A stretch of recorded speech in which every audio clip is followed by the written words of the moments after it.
আমরা চাই আমাকে সর্বসম্মতিক্রমে আমি এই চেয়ারটা যখন পাবো তখন আমি কাজ করবো পূর্ণ দমে। এখন আমরা অস্থায়ী আছি, অস্থায়ী অবস্থায় আমাদের কাজ করতে হচ্ছে। এখন আমাদের অনেক কিছু আছে। যাওয়ার সময় আমরা সেদিন নাটক শুনে দেখেছেন, এই নাটকের পরে উনি আবার ব্যাক করে এসেছেন রাত 8টার সময়। 1 ঘন্টা ওনারা এখানে ছিলেন, কাগজপত্র সব ঝুলিয়ে নিয়ে চলে গেছে, যা যা ডকুমেন্টস সব নিয়ে চলে গেছে, লক অ্যান্ড কি করে সব চলে গেছে। আমরা এখন কিন্তু আজকে সবচেয়ে দুঃখের ব্যাপার যে এই আমাদের যে পেড সেক্রেটারি তারা কেউ নেই। তাদের কিছু আমরা এখন আইনগতভাবে আমাদের এই সময় আমাদের আইনগতভাবে আমাদের যা করণীয় আমাদের লয়ারদের সাথে কথা বলে আমাদের করতে হবে। কারণ আমরা ঘর সব লক এন্ট্রি করে বাইরে নিয়েছি, এখন চাবি পাচ্ছি না, একদম এখানে কেউ নেই।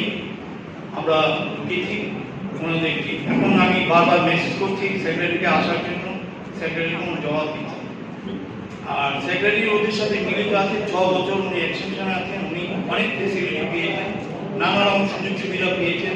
যত ডিসপিউট থাকে ওনার তত বেনিফিট, কোর্টে কেস করার থেকে আরম্ভ করে এভরিথিং নেই ওনার নলেজ আছে।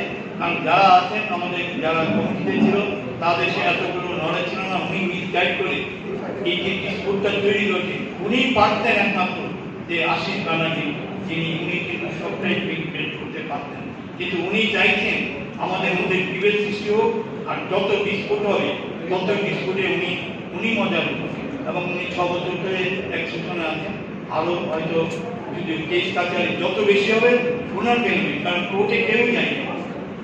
এই একমাত্র আশিস ব্যানার্জি, আরেকটা লোক আছে নাম হচ্ছে নকাই, যার কোনো কাজ নেই, ইন্ডাস্ট্রির সাথে যার কোনো সম্পর্ক নেই, উনি হচ্ছে ডিস্ট্রিবিউটর সেকশনের চেয়ারম্যান।